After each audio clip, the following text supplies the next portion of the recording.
Welcome back to Creators in Motion by Portrait Displays. In this installment, I have the pleasure of introducing you to the talented photographer and visual artist Mio Monasch.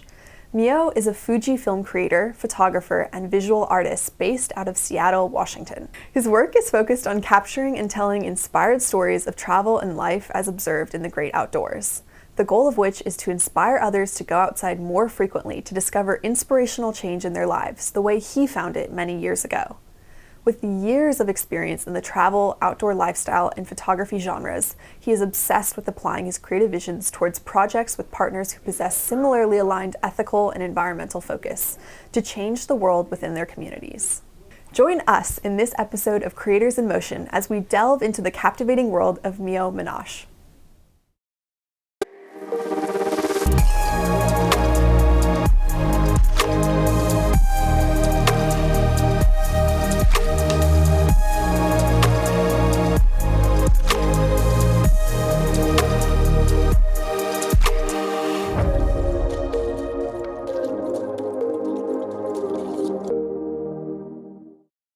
Yeah, so my name is Mio Monasch. I am a photographer based in Seattle, Washington. I primarily photograph scenes sort of in the natural world, adventure content. Just really focused on trying to, I guess, celebrate and document life in the great outdoors and help people get out there for themselves as well. That was great, and we're so excited to have you on the show. Before I even ask you about how you started in photography, can we just go back to when you were a child? Were you always creatively motivated? Yeah, for sure. So I went to an alternative form of education called Waldorf. Most people aren't familiar with that, but it's very arts based. Literally, like, you don't use textbooks. You basically create your own textbooks from the lessons that you have, and even if it's like a history class, you are graded on the artistic presentation of your like pages, and like, so there's always been sort of arts in sort of everything about the way that I was raised. And for the longest time I wanted to go into theater, and specifically musical theater. My family moved to Colorado for me to go to a performing arts high school, and then theater wasn't it. And I went all the way from arts for like 4 or 5 years, and I had to find my way back. So, but yes, I would say a very consistent line. That's amazing you had such supportive parents. Yeah, they've definitely enabled that at like all facets of my life. They just even the example that they set, they're like teachers within Waldorf, and they do like a form of movement that I'm not even going to go into. It's wild, but they've always just like very strongly believed in like the arts and doing what you love, and not necessarily chasing like a normal standard sort of life and job and all of that. So yeah, I've been very fortunate for that. So I know you said you left the arts for like 4 or 5 years. How did you find your way back, and why photography? Yeah, so I moved back to Seattle. I was out in Colorado about 10 years. I moved out for high school and all that. And then I was working for a tech company doing inside sales and stuff like that. And that was kind of, I went to business school, like really moved away from the arts there for a few years. And it was like the early days of Instagram. Like, 100 likes on a photo was like, oh my God, you're viral. It was like teeny tiny. But the early days of that, I was seeing a lot of content from photographers in the Pacific Northwest, and grown up there, and I just really missed it. And I kind of felt like I needed to just get back to some roots, but I also didn't really know anybody in that area anymore, and I needed to just kind of like go figure out what I was doing without sort of the safety net of family and established sort of social scenes and all of that. And so when I came back, I felt really called to like go hiking and kind of get back in these places that I explored as a kid. And in part because I'd seen those images, I wanted to find ways to sort of replicate that and try that. And, the two kind of went hand in hand, right? I started photographing the scenes that I was hiking in, and just felt like, okay, I got to go see more so I can photograph more, and just kind of all took off from there. Did you fully quit your job before you moved back to the Pacific? I didn't, no. So I was actually able to transfer with that job, and then that job was incredibly instrumental in me being able to actually get further into photography, in that they allowed me to kind of go down to part-time as my photography business was starting to grow. And so I was able to, I always joked that I was keeping like my beer money and benefits job and then figuring out the photography thing. And then, at a certain point, the business had grown to where I had to take a full-time focus, but it was a really helpful thing, as well as obviously anything that, from working in B2B relations, I just learned so much that I incorporate now in terms of just working with businesses and how they function, and being able to kind of understand their priorities and hopefully continue those through a creative method for them. So I'm always curious how people made that first leap into the arts. Obviously, you can pick up a camera and start shooting, but that's not the same thing as being a photographer. How did you actually learn those photographic skills? Yeah, just like a ton of trial and error. So I'm definitely a self-taught and continually learning. I think every photographer is going to tell you that they have a lot of imposter syndrome, and I don't think that really goes away, but I definitely still feel like I know nothing about it, but yeah, I learned things from anywhere that I could kind of glean it, whether it was YouTube and a plethora of different channels and stuff like that. Instagram was very influential in that in early days. That community was just so strong, and so it was really easy to just find somebody whose work that I loved and become their friend and go on a trip with them for a week or live on their floor or whatever it was, for a little bit to visit. And just everybody felt so supportive of everybody else, and we're all figuring this out together, and we're finding these places that are beautiful and how to work a camera. And so I really just feel like I learned a ton from other people that were just gracious enough to share little things at a time. And then obviously, just trial and error, and a lot of, thankful for digital, a lot of things deleted over the years. That's so nice you had a community around you kind of welcoming you into the industry. Do you remember what the first camera you ever owned or shot with was? So the first camera I ever owned was a film camera when I was 6 years old. And I always tell this story. It's so funny. The first time I ever took it out, I was on a boat with my grandfather, and we went out to try and find the orca whales out of San Juan. And to this day, I've never had an experience like that. I mean, we were surrounded in whales. They're jumping, they're doing all this crazy stuff, and I'm just snapping away photos the whole time. And I was like a little kid, right? But I'm so stoked. And then we get off of the boat, and there was no film in the camera. I didn't know, it was the first camera I took it, but I was pressing the button, whatever, and nobody had thought to check that there was film in there. I swear those are probably the best photos I've ever taken, just based on how epic the moment was. But I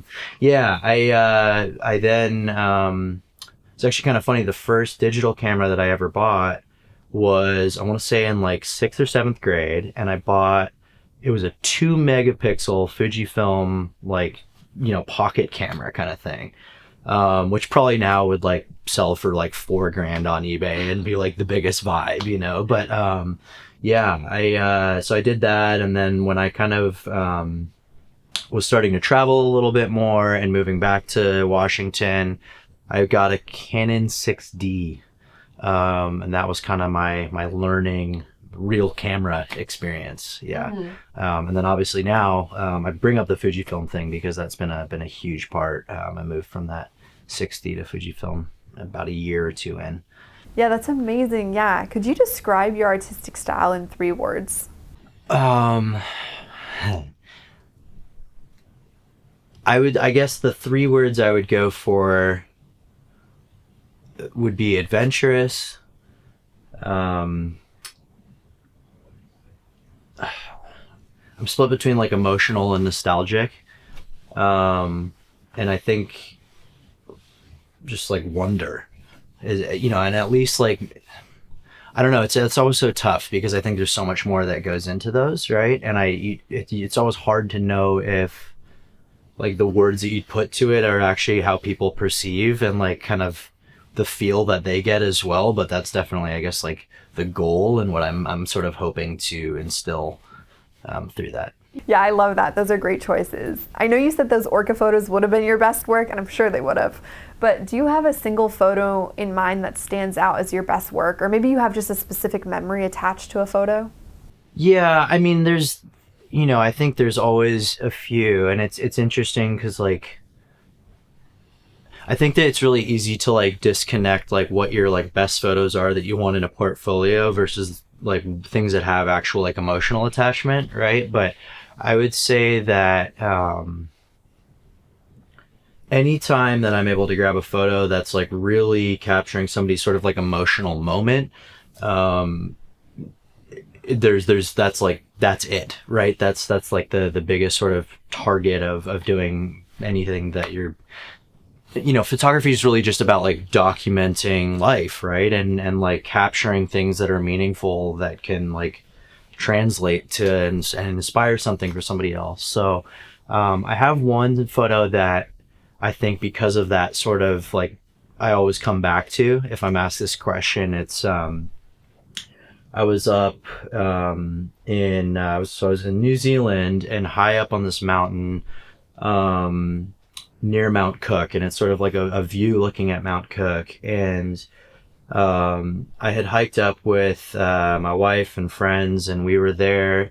It was a miserable hike, and when we got to the top, it was like super, super windy. The hut that we had hoped to camp in was full, so we had to we're literally looking for like little rock walls to find any type of sort of shelter. And one of my friends that I was with was like, he was struggling a little bit. He was just, and I hope he's okay with me telling the story, but he was just not, he just was kind of in a weird headspace, I think. And as sort of sunrise was, warming our tents in the morning, I was kind of scrambled up on some rocks up behind where the rest of the group was. And I just sort of saw him like get out of his tent. And I don't know if he like set a pad out or something, but he was just kind of sitting next to his tent, just kind of like taking in everything that was there. And I don't know if he like found like this just immense release in that moment, like, but literally just like warm, fresh morning sunshine on him. The wind's kind of slowing down a little bit, insane views behind him. And just, I think like, at least in my head for watching it, I feel like I've had that moment so many times where it's just like nothing else matters. You're just like, now it's all okay. Like you feel it, you see it, you're just living in that moment, And so just sort of seeing him there in that moment, I snapped a photo, and that's just always like a really, really one that stands out. Yeah, you're such a great storyteller. Even that orca story was so funny. I can just see how storytelling plays an important role in your work. I'm just wondering, I know you said like one of the things that drew you to photography was capturing people's emotions. Is that what kind of inspired you to go into wedding photography? Thanks. Yeah, I mean, I think that's... I'd imagine that most photographers probably have a strong sort of feel to that. I think it's... I don't know. Otherwise, you're just snapping dead stuff, right? So, yeah. I'm just wondering, you talked about kind of feeling inspired by capturing people's emotions and documenting them. Is that what made you want to go into wedding photography? Yeah, absolutely. It's funny. I don't do a ton of weddings. I probably do about 5 to 10 a year.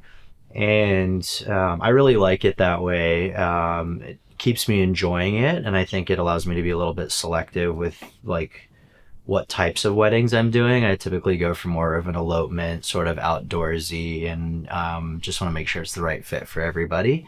But I notice that when I'm culling or editing or doing, especially with weddings, those are such like mundane processes. You're going through such a higher volume of anything else. But I notice that going through all of that process, I'm just smiling, because at the end of the day, it's like, everybody there is having the best time, right? Like you don't really go to a sad or angry wedding, and sure, there are moments of stress and whatever else for certain people and little moments, but in general, it's a party. People are basically, they always look at that as the best day of your life. So, being able to be a part of that and like play such a big role in that and just experience that with people is definitely super, super special. And just like playing within the creativity within that is incredible. Yeah. I think it's interesting how you talk about culling as being one of the more mundane sides of photography. And obviously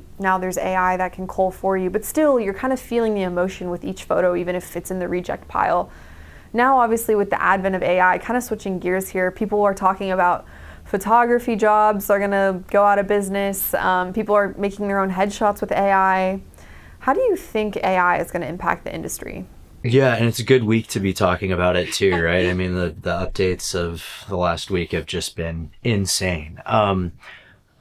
I have a lot of thoughts on this, and so for example, I do use an AI calling software for weddings now, and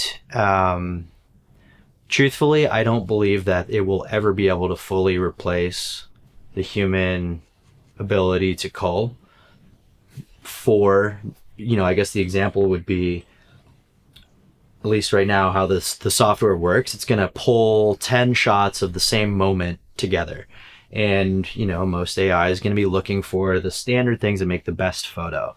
And that's open eyes, somebody smiling, focus hit, all of the things that are quantifiable data that AI can sort of sort. Mm-hmm.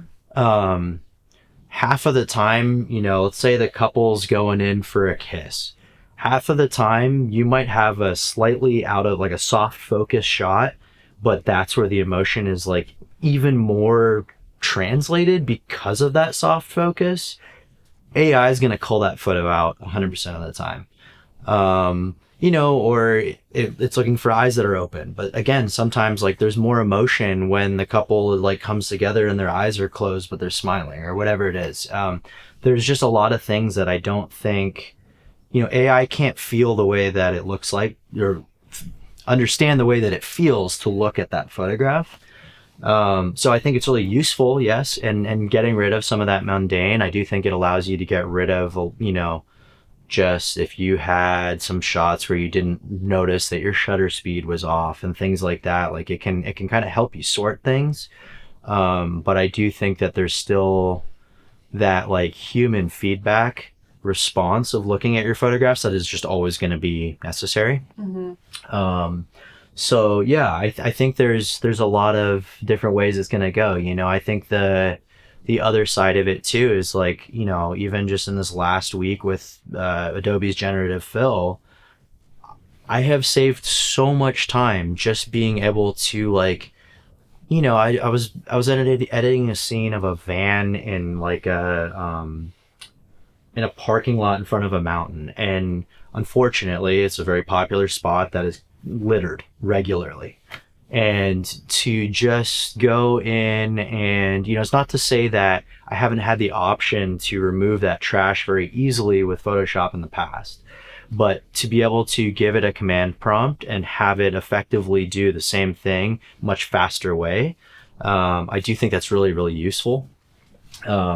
I actually did I posted a reel on my Instagram sort of posing this question about like, are we in trouble? Is this helpful? What is it? And there's a comment that really stuck with me that was really interesting and a little ominous, right? Which was talking about like just being wary of like the tool in your toolkit that can be used as the knife to stab you in the back, right? And it's interesting. We're gonna find out how it all sort of plays out, because again, I look at what it's enabled for me this week in terms of like simplicity and just doing like basic things that I have to do in terms of editing, and it's been super useful. And to see that now you can effectively iPhone snap a shot of your product and have it in 50 different light settings, natural scenes, whatever, and like effectively product photography is like not a thing now. Mm-hmm.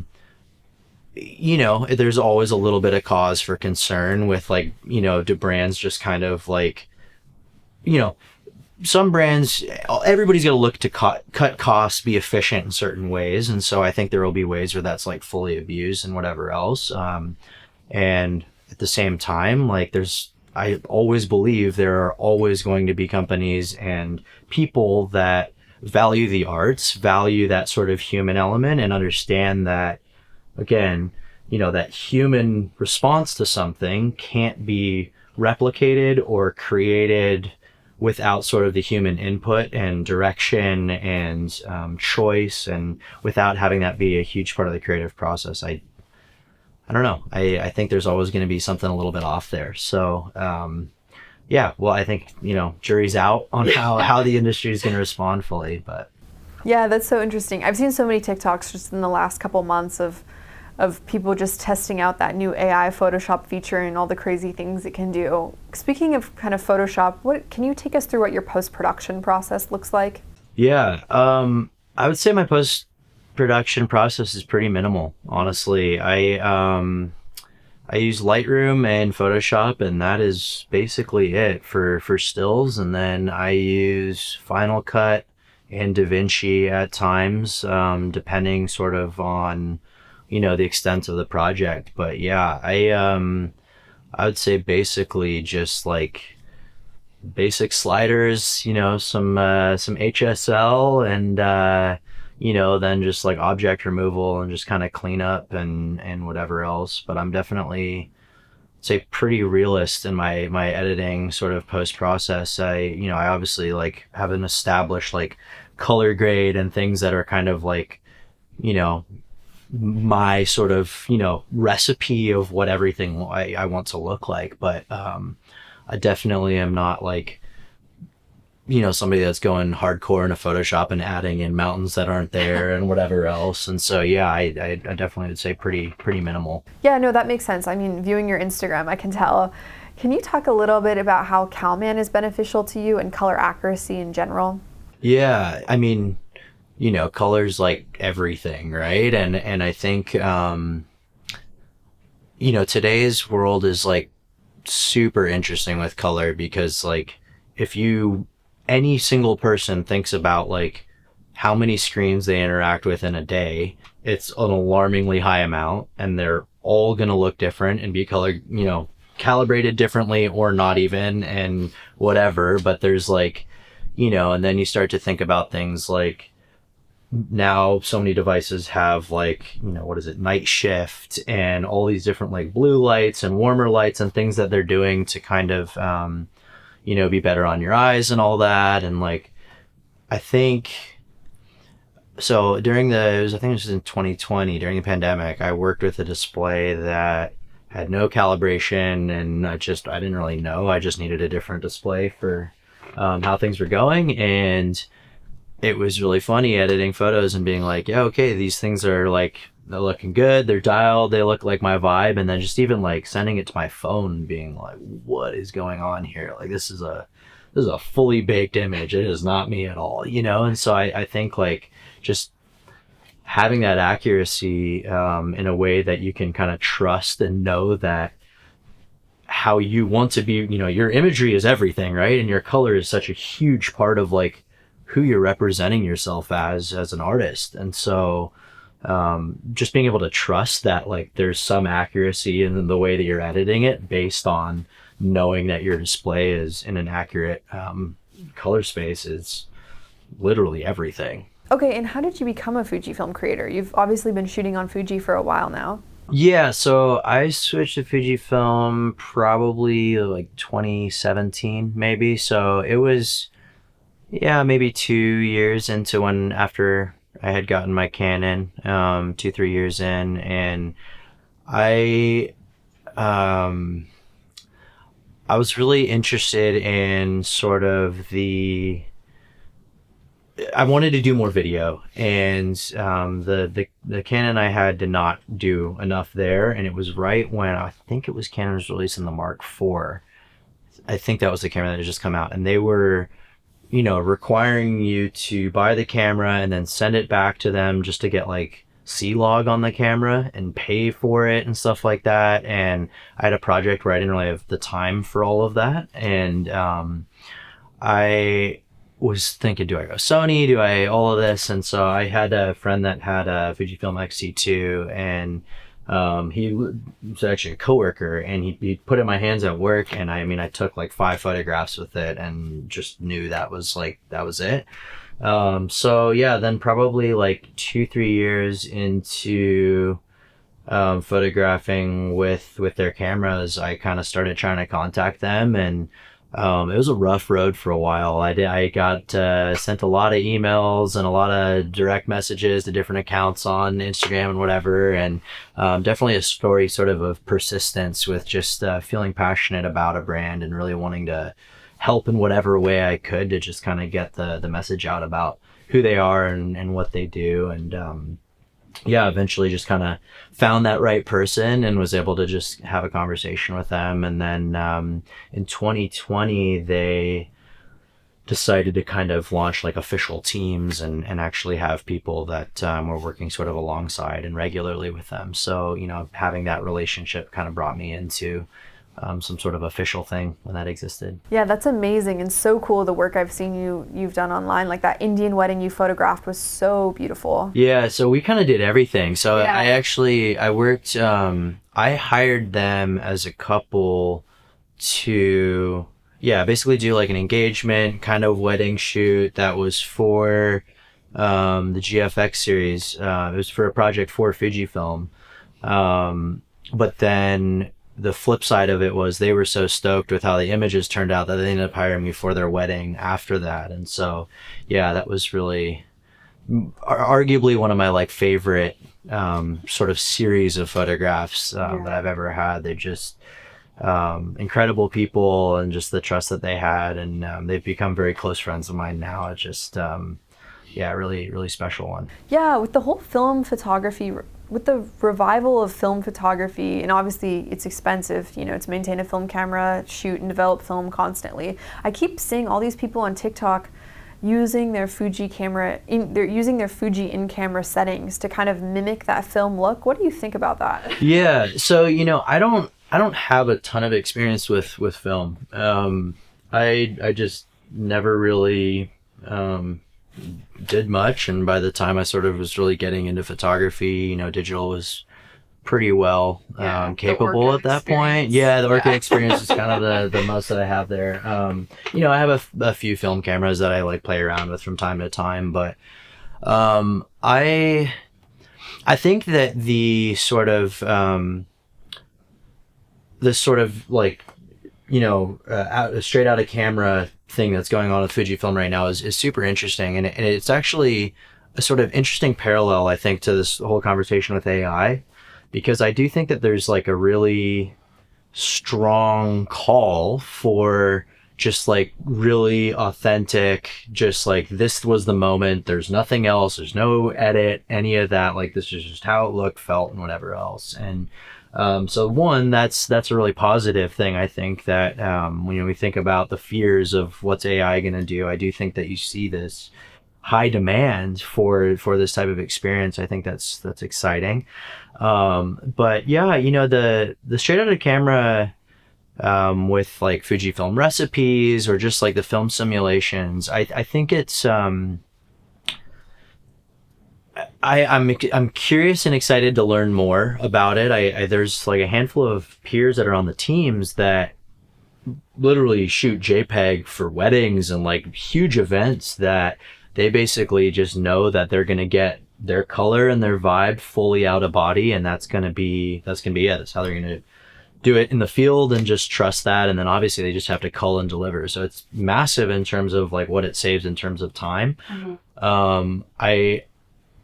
There is definitely something really nostalgic about just like putting that recipe together and then just taking the photograph, and then, whether it's through like the app, just pulling it straight off the camera to your phone and looking at it, or looking at it however you want to later on, however you get that, wherever it is. And just not having to like deal with it editing wise. I think there's, for like the majority of people. I think that's a really exciting thing to just have like a edited looking image straight out of the camera. It's it's awesome. I think obviously it's not going to be for everybody. There's a lot of photographers that really have a very in-depth color process that they really need to like dial things differently. If you're working commercially, obviously you're going to have a very specific sort of grade that you might need to apply to make it match to the client's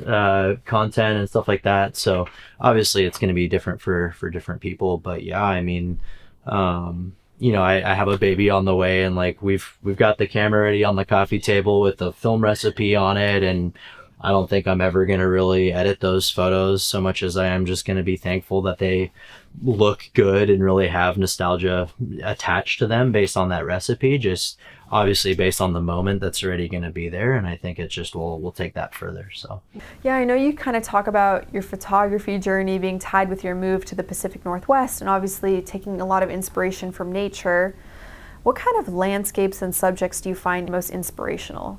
I mean, it kind of depends on like, I guess what I need from the photographs, if it's like just for myself or for work or a client or whatever else. But, I think when I was getting into photography and getting outside and all of that, like that very quickly became that like just obsession and release from work. And like every day that I had free, I was just like, I'm going to drive 2 states away because I want to go, take photographs of this mountain range next or whatever else. And so that was like just, it was just a really big, like emotional release. It felt like therapy to me. And so I think like, we've obviously seen a ton of people experience the same thing, right? Like, especially with the pandemic and all that, you have so many people that, are just outside now, right? Like the whole outdoor industry's had a huge boom. Obviously national parks are like trying to limit and just figure out how to like still stay open and not have to just close the gates in terms of like preserving what's there. But it is also awesome to see that a lot of people are kind of aligning with that. But yeah, I mean, I think ultimately that's probably the most meaningful thing to me is like when there's an opportunity to help people like kind of discover a way to unlock something within themselves, whether that's creatively or just like emotionally, mentally within the outdoors. That's definitely probably the main goal. Yeah, absolutely. It's so nice that you got to experience that first as a viewer, and now you get to give that visual experience to other people and inspire them. Yeah, it's interesting because I think like, I think for like generations, right, we've had all these crafts that like were handed down through families or whatever and sort of tradesmen, and I don't think that a lot of those are like dying out. And I feel like photography is a really interesting thing right now in that like, I mean, out of my peer group, the vast majority are self-taught. And so it's really cool to kind of see this as this craft that is like, wholesomely alive, but is really existing because of that sort of, pass it on. And, there's with any time that then people figure out they can make money in it, there's going to be competition and all this other stuff, of course. But, yeah, I think it's definitely like just a really like in general stoked community that's just really like supportive and eager to learn and to kind of pass on other learns to just wherever it's needed. So it's definitely special.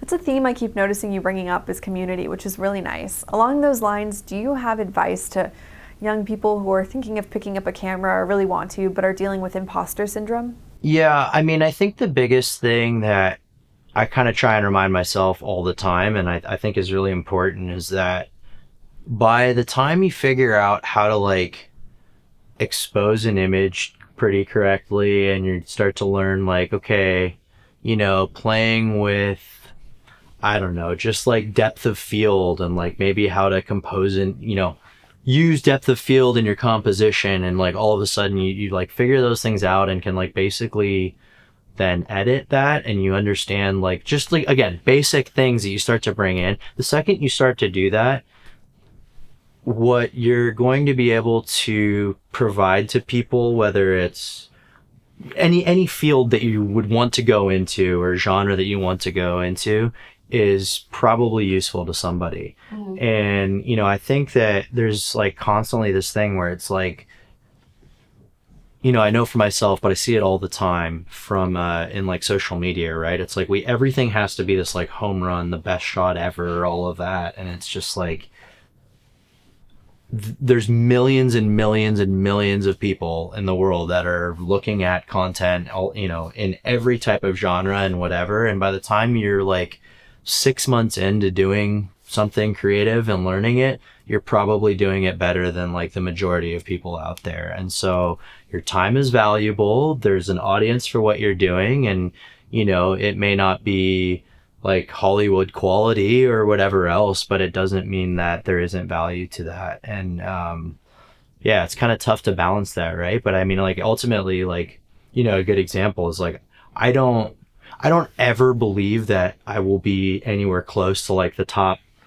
10% of photographers in the world. It's just not going to happen. Like, and that's, you know, it's weird to think about because like I'm constantly trying to get better and whatever else, but like in reality, it's not going to happen. And that's fine. At the end of the day, it's like I'm able to make a living doing this. I'm able to figure it out. Like there are still brands that see the work that feel like it would be worthwhile to provide me, you know, money in exchange for the service of creating for them, or clients that want me there to be there at their wedding. And I think like, you know, anytime I'm like, well, I don't know if I can pitch this company because they've worked with this photographer, or they do, you know, all of their work looks so good and I don't really know that kind of work. Like it doesn't mean that they don't have a need for my type of imagery as well. And so, yeah, it's just, I think kind of getting out of your own way is always the fight. But, you know, it's, what's the Michael Scott, Wayne Gretzky quote, you miss 100% of the shots you don't take, right? Like it's just, you just have to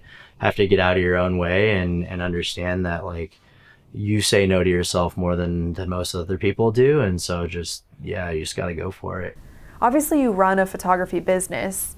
Do you find yourself having to carve out time to just take photos for fun so you can still keep that passion alive? Yeah, that's a really good question, and something that I probably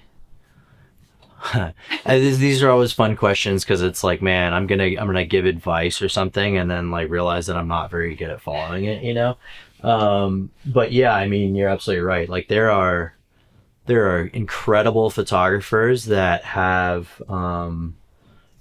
you know, terribly performing photography businesses, and there are terrible photographers who have super high performing photography businesses, right? And it's definitely, taking good photographs is not like enough to make it or get by or whatever else. So yeah, I mean, you know, I think the biggest thing, like few things there. One is, yes, absolutely have to like parcel time out for like, this is my day to do all the business stuff, right? The outreach, the accounting, all of those different things, because, you know, nobody starts any business to like be a salesperson, accountant, and whatever, unless the sales or accounting business, right? Like everybody's generally starting that out of their passion point and then very quickly realizes that they're probably going to be lucky to spend like 10% of their time doing that passion point. But yeah, I mean, then the other side of it is, if you're only spending 10% doing your passion point, you're going to get burnt out on it. But also, like, you know, and I'm terrible at this, but like I've spoken so much about like photography and being in nature is like where this all started for me. A lot of the times, like if I don't have work that is specifically going to take me on a camping trip or whatever else, I won't go on that camping trip, or I won't take my camera and I won't kind of do the two things that merge together to kind of build that passion. And I need to do a better job of that. And I think it's really important to just say, like, these photographs may never see the light of any day. I may never even look at them again. Or maybe I'll, you know, take them on a film sim and just let that be the sort of, the end target. But it's just, you have to absolutely kind of like take time for all of it, but really be like, I think like time management is probably the biggest thing that you have to do when you're on your own, or hire other people to do those things, right? But yeah, you got to be super, super intentional, or you're going to get lost really quickly. Yeah, I think that's it. I think that's really good advice. I know that's a common problem I always heard about in entertainment too, was like the higher up you get, the more you become an accountant. Like one day you're an art production assistant, dreaming of the day you get to be a production designer, and when you finally reach that level, you kind of just find so much of your time gets sucked into like managing and overseeing budgets and Excel sheets and money. So I know that's a common problem in the creative world. Kind of shifting gears, but do you have like a photography icon? Do you have a photography hero? Do you have photography icons or people you work with that really inspire you? It's funny because like I get on my Instagram and I absolutely hate my feed. Like it's literally just like reels of like, you know, people in nature being like, look at how awesome this is, and lists of like, these are hikes you should do. And it's like, you know, it's all the stuff that ultimately like I have to live within. But it's like, I need to kind of branch that out as much as I can. But obviously like it's hard with algorithms, right? Honestly. Yeah. They show you what they think you want to see, and it's kind of hard to like, for an algorithm to understand, like maybe you would love to see something completely different things, yeah, but it just doesn't really think that way, right? Right. You know, I think one of my photography heroes is Garrett King. He's a good friend of mine. He's one of the like, he's one of those photographers that like when you see, you know, if you're scrolling anywhere, you know his image the second you see it. It's his use of color and light is just absolutely brilliant, and I think one of the things that I've always been really just kind of blown away with in terms of his personality is that, like, you know, anytime there's like,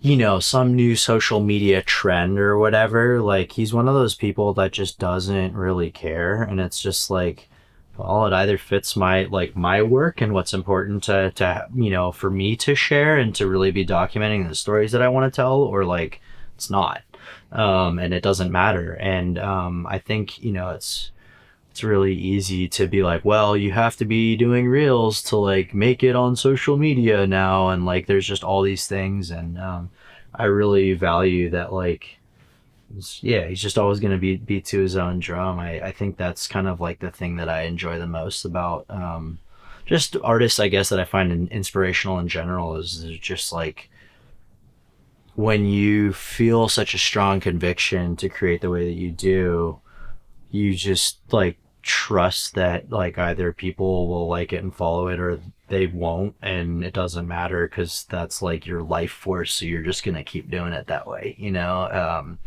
I think that's really inspiring. And then I found a photographer that I feel like is blown up now in the last like year or so, but I had started following maybe, yeah, about a year ago.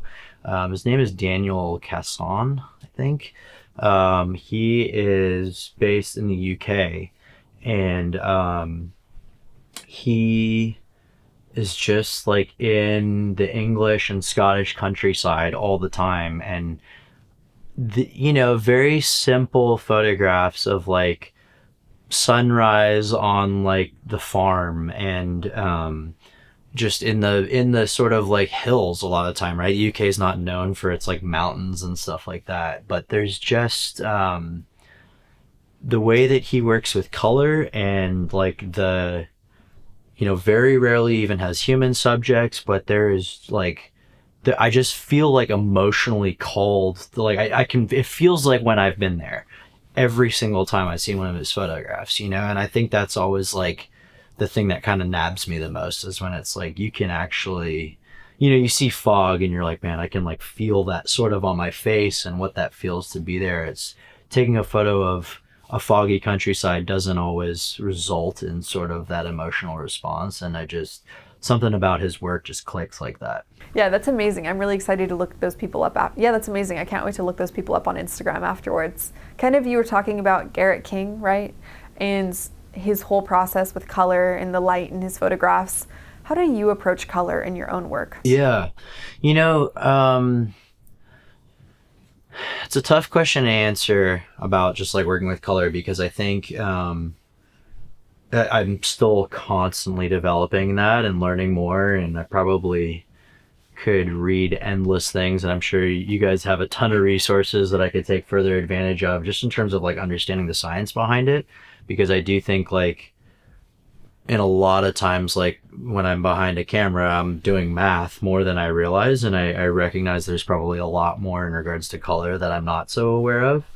But yeah, I think color is interesting because it kind of depends on like obviously what the project is intended for, right? Like if it's a specific client that has a specific sort of feel and vibe to their, you're creating for their website and they want bright, happy, obviously you're going to have to direct your color a little bit differently, and edit it differently and all of that. And so I think that's kind of like the biggest thing that I've learned at first was just like the importance of understanding how much what you capture in the field enables what you're able to do in post, right? Like I think that's pretty much everything. So I think that's kind of more the thing that I focus on is like being able to get it right in camera is like makes the post process just so much easier.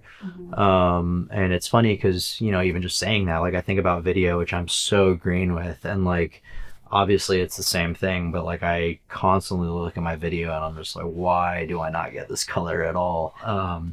But yeah, I think that color is just so interesting because I think everybody experiences it so differently, right? And it's actually really interesting. One of my old friends is he's colorblind, and so it's really interesting to get his feedback on images, because I think sometimes we don't even think about that in terms of like how people maybe that have different perceptions of your color will sort of receive it.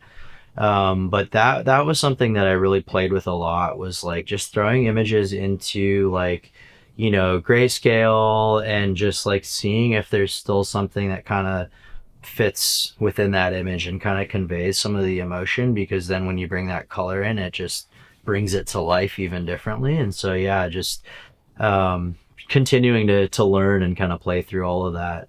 But yeah, it's a changing world too, right? Because you get a new camera and everything you've worked on and thought about in terms of the science is just like flipped on its head, and you feel like you gotta learn all over again about, again, if you're really focused on sort of that in the moment capture and how important that is to post, you gotta learn all over again. But yeah, it's a tough one.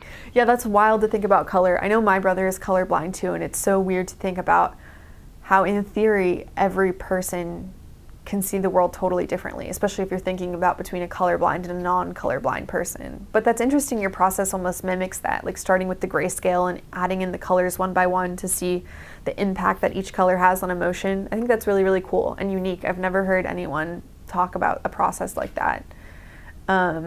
Okay, kind of switching gears here. I'm just gonna ask you a couple quick fire questions. What do you keep in your camera bag? Like, what are your camera bag essentials? In my camera bag, I would say the most essential thing at all times is just all of the power. I have run out of power and memory. Yeah, like, it's obviously you can have your camera and your lens and all of that, but power, memory, and like cleaning things, because things go wrong a lot. So the more and more of that is in the bag, the better. You've already talked a little bit about advice you have for people with imposter syndrome or just starting out in photography, but do you have any final words of advice for our viewers watching this who want to be where you are in your career? Yeah, I mean, I think we're like